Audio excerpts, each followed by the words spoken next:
Yep, to the yep. You already know what time it is, man. It's your girl P.O.C. We back. 900 AM WRD 96.1 Word Radio. Today is Friday. I'm coming with a lot of excitement because today is the last Friday of the year. The last Friday I will revive your airways here on 900 AM WRD 96.1 Word Radio for the year of 2024. I can't believe it's over. 24 went by so fast, but we had so many memories, so many great moments here on Eco Word. And I just want to say thank you. Thank you to all the listeners, callers, supporters, even down to the people who showed up to EcoFest this year, this past April. And speaking of that, we got one of the guests who was a panelist on EcoFest this year, who was a part of EcoFest this year, who's actually on the line with me right now, which I'm really excited to have him on the last show as we recap 2024 and just also what we can expect in 2025, just having a climate conversation. We got Maurice Sampson, who's the Eastern Pennsylvania Director of Clean Water Action Fund here in the city of Philadelphia, live on Eco Word with us right now. Good morning. How you doing, Mr. Sampson? I am doing very well and really glad to be here on the last Friday of the year. Yes. I want you to Okay. go ahead and introduce yourself and let the people know exactly who they're listening to. Okay. Well, I am the Eastern Pennsylvania director for an organization called Clean Water Action. We've been in the city since about 1978. I was on the board of this organization for 26 years.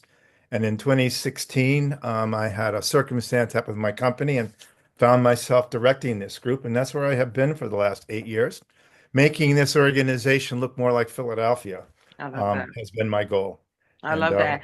And I yeah. kind of want you to break it down. You know, some people are still getting used to the climate conversations and the different organizations around the city that actually provide resources and opportunities. So when you introduce yourself as the Eastern Pennsylvania Director for Clean Water Action Fund, what is that organization all about? Okay. Well, I always like to quote one of the councilmen who likes to say that in Philadelphia, among environmental groups, there are many shades of green, because it's very true. There are a Hmm. number of groups. We all do work slightly differently. Clean Water Action's mission is to develop grassroots environmental leadership to bring together diverse constituencies to work cooperatively for change. We're really focused on health and consumer, environmental, and community problems. So we're a grassroots organization. A number of our partners, some are about conservation and wilderness, some are about legislation and legal. We are about working with issues as they impact in the community. Um, Water is just our point of entry, but because all pollution ends up in the water, we find ourselves working on a lot of issues. And because health and water are so closely connected, a lot of our work is Hmm. around health-based issues. And since I come here in 2016, as I mentioned, we are a traditional, mostly white suburban organization. Um, but when I came to Philly here, I said, we need a group that looks like Philadelphia. And that's been my mission and goal. And this year, my big accomplishment is to say we have arrived. And that's the kind of things we can talk about this. For sure. And that's actually one of the questions I was going to lead with today as far as the conversation, because I want to recap, just the overall impact of 2024 and with your organization, what kind of accomplishments or wins or, as far as the initiatives would you be able to tell us today?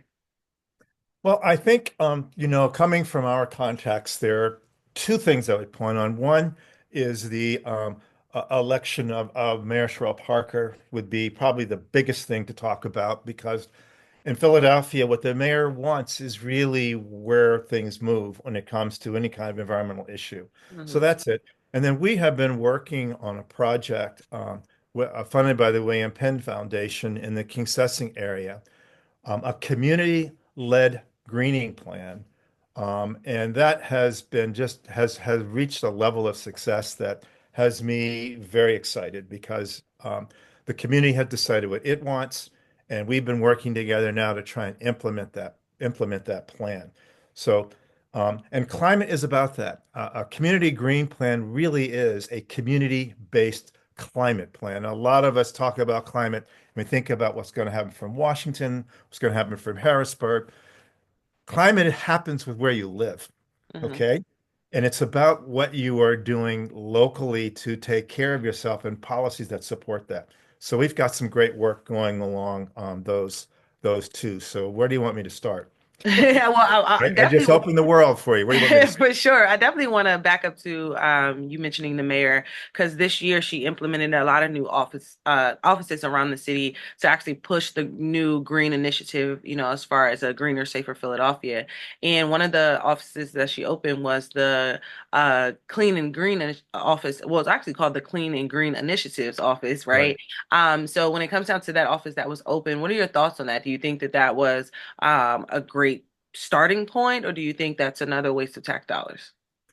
Well, I have mixed feelings about it, but I will start by just saying it was the right place to start. The number one issue in Philadelphia is violence. The number two issue in every neighborhood is dumping and litter. Hmm.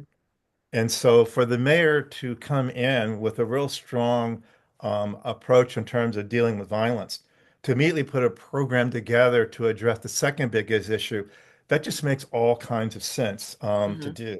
So my issue is not with that, but it is about how it's being done. Hmm. Clean and But she green is actually not, ran on that campaign. She ran, yes. on the her campaign trail was pushing a greener Philadelphia. So she had, not saying no choice but to do it, but that was one of the things that she promised that she would do once she gets into office. I think what is green is Hmm. the question to be asked here. In fact, we did a whole series of workshops in different neighborhoods around the city over the last 2 years, and that was a question that we put to the community. What does greening mean to you? That's a You good know, pushback. yes, and in terms of the mayor, greening means, a place that is free of litter and dumping, because that's clearly what we are seeing happening in the program that she has. Um, and and it's been a wonderful program in that there are places that we've never seen cleaner. But the problem is, if all you're doing is cleaning and you're not talking about enforcing it, then all you're really doing is setting up neighborhoods to become dumping sites. Hmm. Right now we have it's an immense problem in the city, and we have a project we're working with the Trash Academy, where we've established and identified what we call legacy dump sites. These are dump sites that have been dumped on for years. And in our mind, and the people that I work with in these communities all tell me, we want the dumping to end. We don't just want it to What, clean up. where We don't would you want say it to that? not come back. I'm wh- sorry. wh- I was going to say, where are the communities that are having these issues as far as the legacy? They are all over from Logan and Sixth and Somerset all the way down to Eastwick. We are working with I mean, Trash Academy has been doing this kind of work for many years. Um, and they have identified at the moment about 13. These are self-declared sites that people have been trying to get cleaned. And we have a program where we're going to fairs and events. They had a whole map of the neighborhood and let the people come in and put dots on the map of where the dumping is. Hmm. And we have established a platform that calls for the end to all dumping by 2028. Now, we did this before the mayor came into office.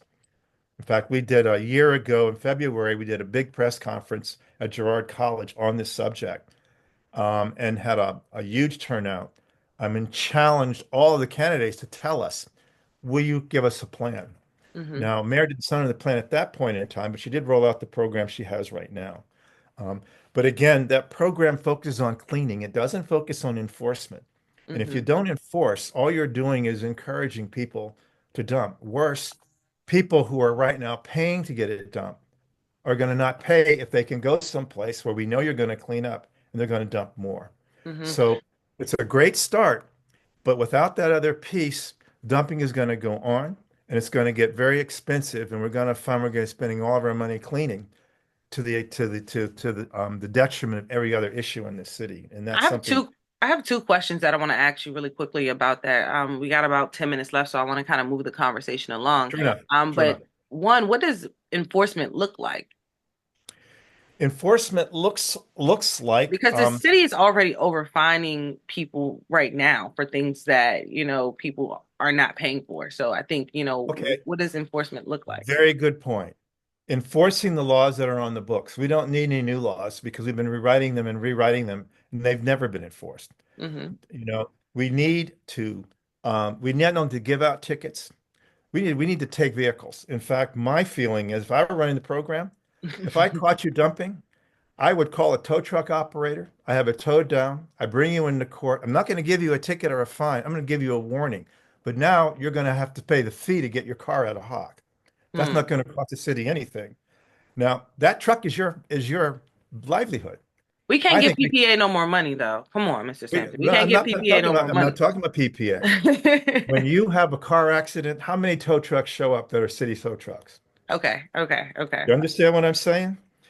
Okay, let's make it clear that if you dump and we catch you, you're going to have you temporarily lose your vehicle and you're going to have to pay for it. And you're going to have to come to court to be seen.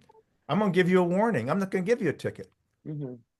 But if I catch you the next time, we're going to get harder. This is a We would really small have to think dumping. about that one for sure, because Dumping that. is a small business that is illegal. And what we need to do is to penalize it economically. Well, then let me ask People you the second question understand that I that. wanted to ask you, right? Because Sure you were enough. you just made my point as far as the reference I wanted to go into because you said Right. dumping right now what we see in our city streets is illegal. But in Chester, Pennsylvania, which is also part of Eastern Pennsylvania, it's legal to dump in this incinerator, which is killing people, and causing so many different issues as far as health, as you talked about earlier in our conversation. And it's happening right here in our sister, county, right next door. I'm in Delaware Right. County. So I just wanted to know your thoughts on that because we are legally dumping in this city called Chester, Well, that's Pennsylvania. true, and we are making a distinction because what's dumped on the street and what can go to an incinerator are actually different kinds of trash, and a good part of our trash goes to Chester. Hmm. We need to come up with a way of dealing with our trash that recovers and recycles it versus burning it. Okay, which is a whole nother issue because recycling is not even in the mayor's plan. There's no money in the budget. We had a zero waste plan under Mr. Kenny, but there's been no mention at all about recycling. So we're talking about cleaning it up, and I guarantee you a lot of that's going to Chester. So these are related issues. How we deal with trash after we pick it up. As of the moment, I am not clear that we have any kind of priority that has to do with recycling, which is what the solution looks like. I'm Hmm. really glad you brought up that connection because they're both issues and they're different.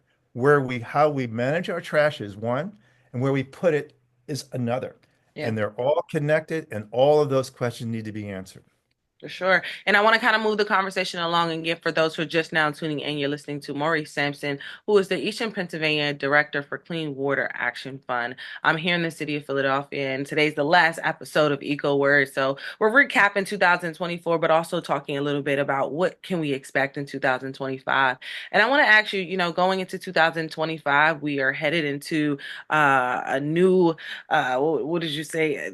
Presidential seat, candidacy, Yes. situational seat. I don't even know what to Yes. say. It's Yeah. just something we need to see, Yeah. something we gonna see about, right? And with 47 coming into office this year in 2025, what's your thoughts on it? Because I keep bringing this up ever since November. I really feel like the conversation around environmental justice, climate change, climate action was not talked about enough in this election season, this election cycle, and it was a very chaotic, cycle. But yet we are experiencing climate change on a daily basis. Like we just recently experienced a rain drought here in the city of Philadelphia. We had a heat wave in the summertime here in Philly. So just your thoughts on where we will be as far as just the conversation, especially since Biden and the Biden hair ticket did pass that EPA bill this past 4 years, with this year as well. Well, it Yeah, happened this and year. well, and we the orange fog is coming, and the promise is that everything environmental is going to be back shelved and attempt to cancel and roll back. There is at least $60 million in grants I know about that are going to be coming to the black and brown neighborhoods that I'm sorry, that are promised to black and brown neighborhoods around this subject. It's Hmm. very possible we'll never see a dime of that money come here. It's very possible it will all be canceled. The incoming administration has pretty much promised that they're going to turn back and cancel all the work on environmental justice that's been done over the last 10 years.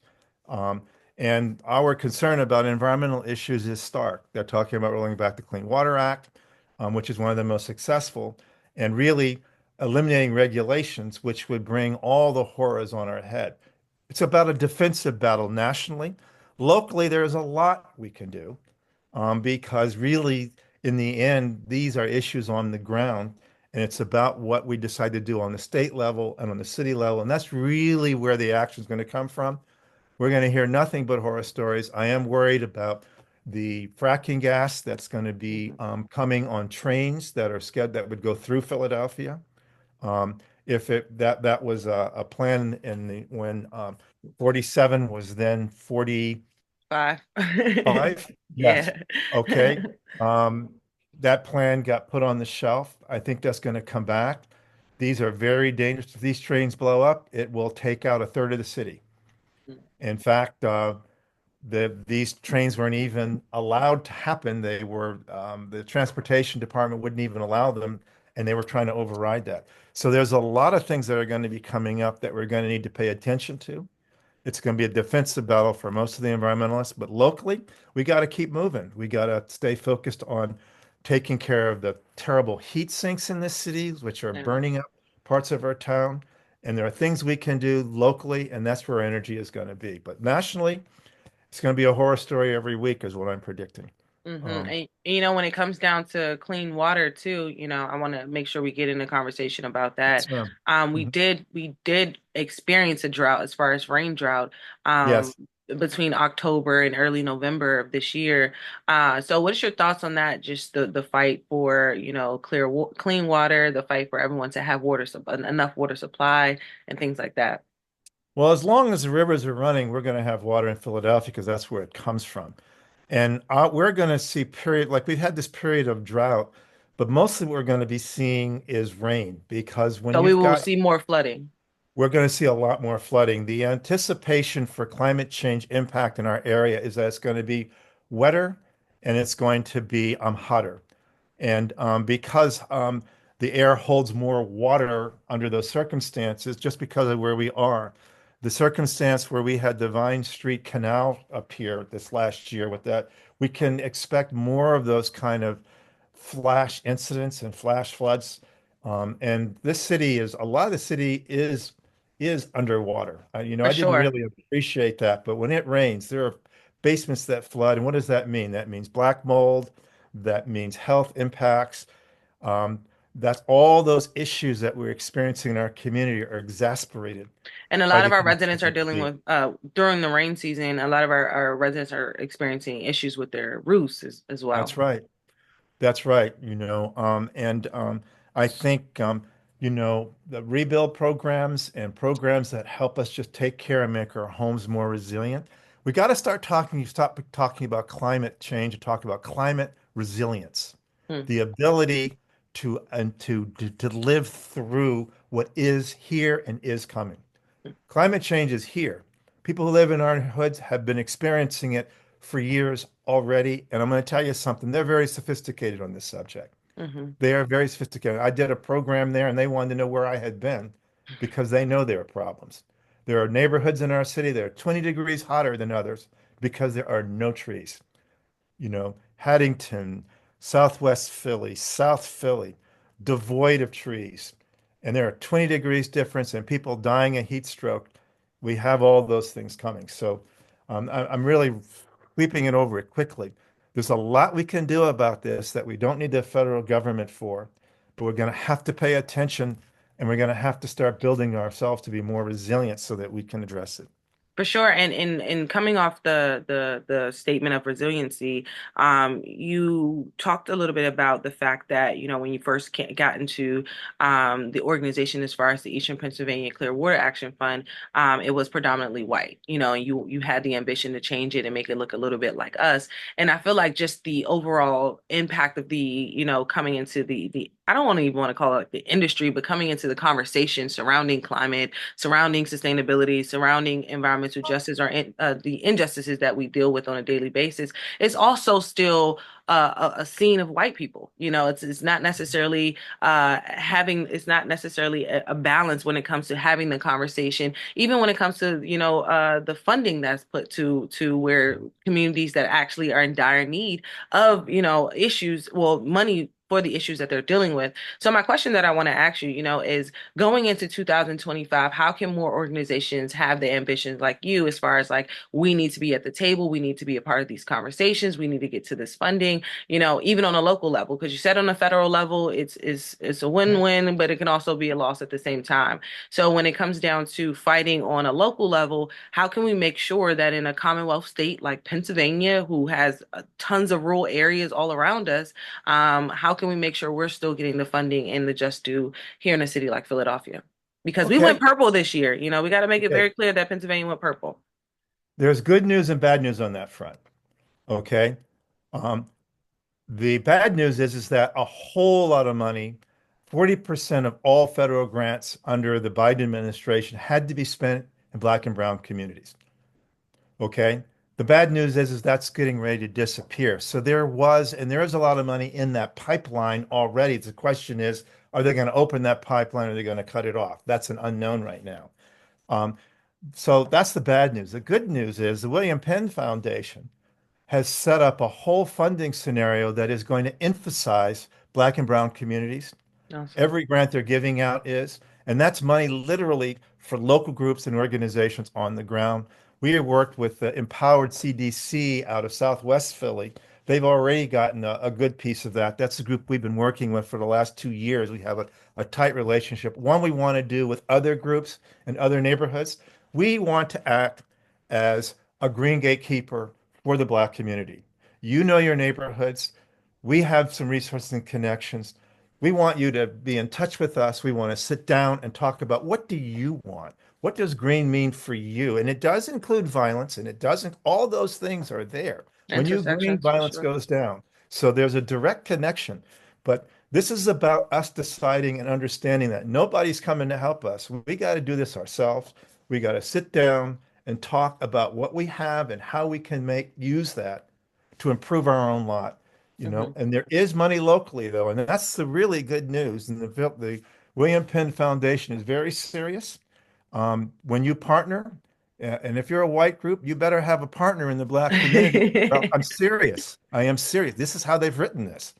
It's a whole new ball game for William Penn Foundation, and people need to go online in groups and organizations. They're putting out an RFP, 5 RFPs every quarter. Okay, Beautiful. $300,000 up. So this is serious, and we've got local support. So federal If you government's could, going to if you be could hard, actually but there's help a lot to do here. Hmm? If you could actually help connect me with someone at William Penn to bring them on to have this conversation so people who are listening and organizations that are listening can Glad actually to. know how to get directly to the source, that would be beautiful. I appreciate you even dropping that resource today here Oh on yeah. EcoWord. As people are preparing for 2025, that's something that they Th- can get their Googles on, during this holiday season. But Mr. Sampson, we got to go to a break. I appreciate you always for kicking off today's show, rocking with us here on EcoWord. Thank you for the work that you're doing for the city of Philadelphia and just also for the state of Pennsylvania. And looking out for people that look like me and you. Can you tell people how they can find you, stay locked, social media, website, all that good stuff? All right. It's Clean Water Action. You'll find us on the web at cleanwater.org. Look us up, and if you want to do something in your neighborhood, call me. Let's get together and talk. That's what we're here. That's what we're about. Thank you so much for having me on today. No doubt. You already know what time it is, man. It's your girl P.O.C. We'll be back for some more Eco Word right after this quick commercial break. Stay locked. Eco Word, Eco Word, Eco Word.